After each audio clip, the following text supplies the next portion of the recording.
All right, let's dive right in. We're talking about generative AI. You've seen it everywhere. But with all this incredible power comes a massive question. How do you actually govern this stuff? Today, we're going to explore that exact challenge. And we're going to do it by looking at how one nation, Malaysia, is trying to find its way. So here's what we're going to cover. First, we'll get a handle on what this new wave of AI is all about. Then we'll get into the good and the bad, its promise versus its peril. After that, we'll zoom out and look at the global race to regulate it before we really focus in on Malaysia's situation. And finally, we'll look at the path forward, that tricky balance between innovation and safety. Okay, so first things first, what exactly is this new kind of artificial intelligence that has everyone talking? Let's break it down.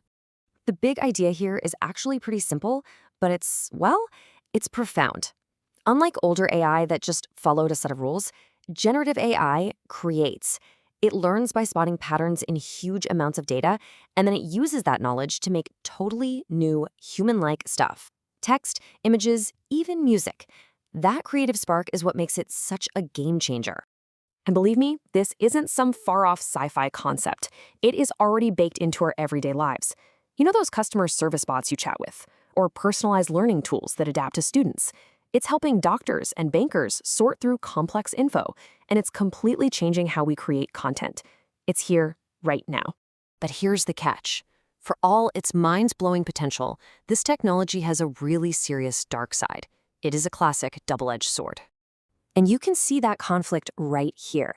The promise? It's huge. We're talking better user experiences, education tailored to each person, massive boosts in efficiency.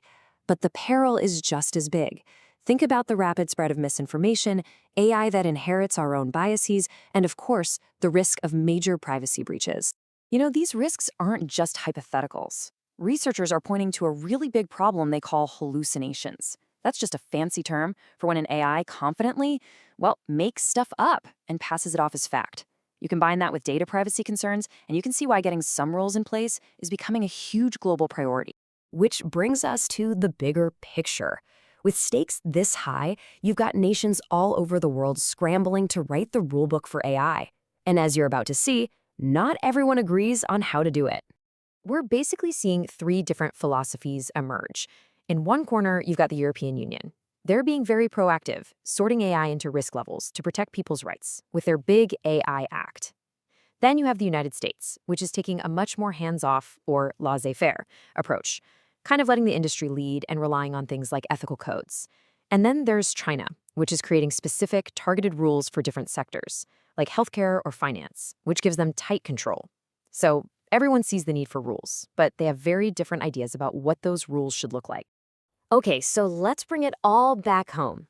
In this global race to figure things out, where exactly does Malaysia stand? Well, the truth is, the nation is at a really critical crossroads.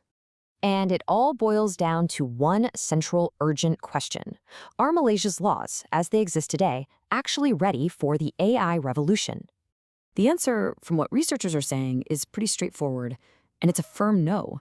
There's a major gap in the regulations, and it's leaving both innovators and the public in a really uncertain spot. So, why aren't the laws up to the task? Well, for starters, there's just no specific law for generative AI. The existing laws, like the Copyright Act, were written way back in 1987. I mean, think about that. The world was a completely different place. And, crucially, the law doesn't even recognize AI as a legal person. That creates a huge mess. If an AI creates something that infringes a copyright or even causes harm, who's to blame? Who's the author? Right now, there's just no clear answer. So, that's the problem. It's a big one. Now let's talk about the solution. How can Malaysia navigate this and chart a course forward? The research suggests a pretty clear roadmap that focuses on 4 key things. Number 1, establish clear liability. We need to know who's responsible when things go wrong. Number 2, demand transparency. We have a right to know how these AI models are trained and how they work. 3, protect user data. Our data is the fuel that makes these things run. And finally, number 4, actively fight algorithmic bias to make sure these systems are fair for everyone. And it's so important to remember the real goal here. This is not about stopping progress or killing innovation, not at all. It's about building smart guardrails, think of them as rules of the road, that let innovation thrive, but in a way that's safe, ethical, and actually benefits society as a whole. And that leaves us with one final, incredibly important question. This technology is moving at lightning speed. So the challenge for Malaysia, and really for every country out there, is this: can they write the rules for their own AI future before the technology writes that future for them? The race is definitely on.